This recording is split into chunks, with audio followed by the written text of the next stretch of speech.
বাংলাদেশ ছাত্র অধিকার পরিষদ ছাত্র জনতাকে সাথে নিয়ে আমরা সচিবালয় অভিমুখে আমরা কিন্তু লং মার্চ করব। যখন দেখি আমাদের এই জুলাই গণ অভ্যুত্থানের যে শহীদ ইয়ামিন, যাকে দেখেছেন যে সেই এপিসি গাড়ি থেকে যাকে জীবন্ত অবস্থায় নিক্ষেপ করে ফেলে দেওয়া হয় এবং মৃত্যু হওয়ার আগ পর্যন্ত তার উপর লাথি মারা, বুলেট দিয়ে লাথি মেরে তাকে তার মৃত্যু নিশ্চিত করা হয়, সেই শহীদ ইয়ামিনকে এই প্রশাসন সন্ত্রাসী হিসাবে আখ্যায়িত করেছে। যেই প্রশাসনের দুর্বৃত্তরা তাকে হত্যা করেছে, আমার এই শহীদ ভাইকে খুন করেছে, তাদেরকে খালাস দিয়ে দেওয়া হয়েছে। তাহলে এই উপদেশটা, এই সরকারের কি প্রশাসনের উপরে কোনো নিয়ন্ত্রণ আছে? আর এই সরকার যদি বলে আমরা আরো এই দেশকে এইভাবেই চালাতে চাই, আমাদের নিয়ন্ত্রণ আছে, তার মানে বুঝতে হবে যে এই সরকারই আসলে এগুলো করাচ্ছে। এই প্রশ্নের উত্তর কিন্তু উপদেষ্টাকে দিতে হবে, স্বরাষ্ট্র উপদেষ্টাকে দিতে হবে, আইন উপদেষ্টাকে দিতে হবে, অন্য অন্য উপদেষ্টাকেও দিতে হবে। 572 জন স্বৈরাচারের দোসরদেরকে এই কয়েকদিনের ভিতরে জামিন দিয়ে দেওয়া হয়েছে যুগান্তরের রিপোর্ট অনুযায়ী। যেখানে এখনো আওয়ামী লীগকে নির্মূল করা যাচ্ছে না, পার্শ্ববর্তী দেশে থেকে এই শেখ হাসিনা এবং আওয়ামী লীগের এই দেশ বিরোধীরা তারা চক্রান্ত করে যাচ্ছে, আমাদের এই দেশকে অস্থিতিশীল করার জন্য তারা চক্রান্ত করছে, বিপ্লবীদেরকে গুপ্ত হত্যা করার ষড়যন্ত্র রাখছে। তখন আপনারা তাদেরকে আবার জামিন দিয়ে তাদেরকে আরো কনফিডেন্স দিচ্ছেন, তাদেরকে আরো সহযোগিতা করছেন। যারা জামিন দিয়েছেন যেই সমস্ত বিচারক, তাদেরকে জিজ্ঞাসাবাদের আওতায় নিয়ে আসতে হবে। কার নির্দেশনায় তারা জামিন দিলেন, কোন বিবেচনায় তারা জামিন দিলেন? এই যে সংস্কারের কথা বলতে হচ্ছে, বারবার দেখছি সংস্কার করতে হবে, সংস্কার করতে হবে। আপনারা কি সংস্কার করবেন বলেন? বাংলাদেশে যে 44টা মিনিস্ট্রি, 44টা মিনিস্ট্রির মাত্র 21 জন আপনারা উপদেষ্টা হয়েছেন। বাকি যে 23টা মিনিস্ট্রি, সেই 23টা মিনিস্ট্রিতেই আপনারা এখন পর্যন্ত যোগ্য লোকদেরকে নিয়োগ দিতে পারেন নাই। এই 21 জন যাদেরকে নিয়োগ দেওয়া হয়েছে, আমরা তাদেরও কার্যক্রম দেখছি, তাদেরকে এরকম মানে ডাইনামিক লোক, সক্রিয় লোক, সক্ষম লোক আমরা তেমন দেখতে পাচ্ছি না, খুবই গুটি কয়েক। আপনারা তো ভাই নিজেদের যে মানে মিনিস্ট্রি, সেইখানেই এখনও পূর্ণাঙ্গ নিয়োগ দিতে পারেন নাই। মানে কি, আপনারা এখনও ড্রাইভারই সব জায়গায় পুরোপুরি নিয়োগ দিতে পারেন নাই। আপনারা বলতেছেন সংস্কার করবেন, তারপরে আবার নির্বাচন দিবেন।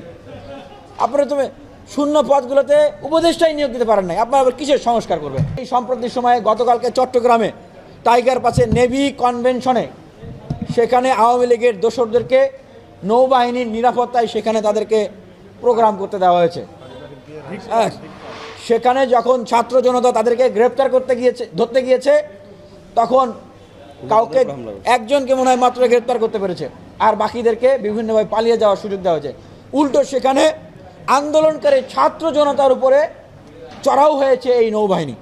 তাহলে এই নৌবাহিনী কোন নৌবাহিনী, কার নৌবাহিনী? এটা কি শেখ হাসিনার সেই মানে নৌবাহিনী, না বিপ্লবী ছাত্র জনতার পক্ষে থাকা আসলে সেই নৌবাহিনী? এটা আমাদের প্রশ্ন জাগে।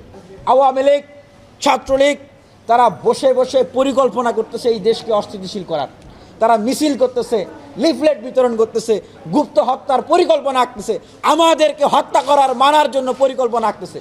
বলছি আপনারা এই 21 জন উপদেষ্টা মিলে এই দেশকে চালাইতে পারবেন না, পারবেন না, পারবেন না, সম্ভব নয় আপনাদের জন্য।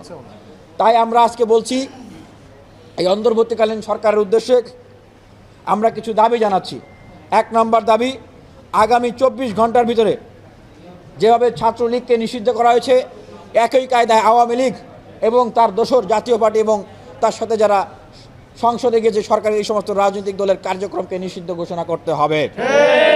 প্রশাসন ও ব্যবসায়ী অঙ্গন, শিক্ষা অঙ্গন এবং মিডিয়া অঙ্গন সহ বিভিন্ন জায়গায় চিহ্নিত আওয়ামী লীগের দোসররা যারা ঘাপটি মেরে বসে আছে, তাদেরকে নির্মূল করার জন্য শক্তিশালী উদ্যোগ গ্রহণ করতে হবে। আমাদের যারা শহীদ হয়েছেন তাদের পরিবারের পুনর্বাসন করতে হবে এবং আহতদের সুচিকিৎসা নিশ্চিত করতে হবে, তাদের পরিবারকে পুনর্বাসনের ব্যবস্থা করতে হবে। 4 নম্বর, ছাত্রদেরকে নিয়ে জাতীয় ছাত্র কাউন্সিল গঠন করতে হবে।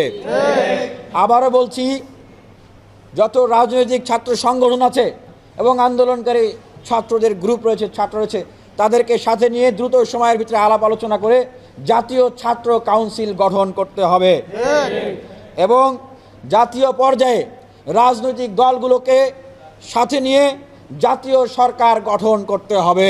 আমরা খুবই হতাশ হয়েছি।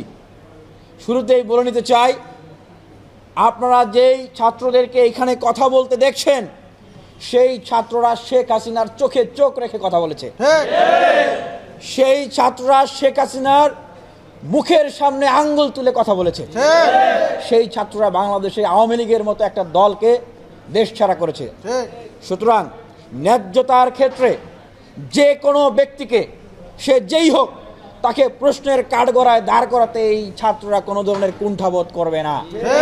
সেই জায়গা থেকে বলছি, আমরা অন্তর্বর্তীকালীন সরকারকে নামিয়ে দেওয়ার আন্দোলনে এইখানে সংবাদ সম্মেলন শুরু করি নাই, সেটা ভুল বুঝবেন না। অন্তর্বর্তীকালীন সরকারকে ফেলে দেওয়ার জন্য আমরা মাঠে আন্দোলনে নামি নাই, বরঞ্চ আমরা বলতে চাই, মাননীয় প্রধান উপদেষ্টা, এত রক্ত এত জীবনের বিনিময়ে আপনি একটি সুযোগ পেয়েছেন, উপদেষ্টারা সুযোগ পেয়েছেন, আমরা দেশের মানুষ সুযোগ পেয়েছি দেশকে বিনির্মাণ করার জন্য। দেশের মানুষ যে গণ অভ্যুত্থানে অংশগ্রহণ করেছে, সেইখানে 5 আগস্টের আগে ফ্যাসিবাদের বিরুদ্ধে বাংলাদেশে যতগুলো রাজনৈতিক ছাত্র সংগঠন ছিল, ছাত্র অধিকার পরিষদ, ছাত্রদল, ছাত্র শিবির, ছাত্র ইউনিয়ন, ফেডারেশন, বৈষম্য বিরোধী আন্দোলন যত ছিল, তারা সবাই কিন্তু এই বিপ্লবের অংশীদার, বিপ্লবের অন্যতম প্রধান কারিগর। বিএনপি, জামাত, গণ অধিকার পরিষদ, গণসংহতি সহ যত রাজনৈতিক দল যারা ফ্যাসিবাদের বিরুদ্ধে ভূমিকা রেখেছে, তারা প্রত্যেকেই কিন্তু এই বিপ্লবের অন্যতম কারিগর এবং অংশীদার এবং নেতৃত্ব দানকারী। তাদের সবাইকে বাদ দিয়ে একা একা কোনো একটা রাজনৈতিক উদ্দেশ্য হাসিল করার জন্য কোনো একটা গ্রুপ, তাদের কথায় আপনি যদি পরিচালিত হন, তাহলে আপনি অবশ্যই ভুল পথে আছেন বলতে হবে। যারা আপনাকে মাননীয় প্রধান উপদেষ্টা, আমরা শিক্ষার্থীদের পক্ষ থেকে বলছি, আন্দোলনকারী শিক্ষার্থীদের পক্ষ থেকে বলছি, যারা আপনাকে এই ধরনের বিষয়গুলো বুঝাচ্ছে এবং আপনার সহযোগিতা চাচ্ছে, আপনার ফেভার নেওয়ার চেষ্টা করছে, মাননীয় প্রধান উপদেষ্টাকে উদ্দেশ্য করে বলছি,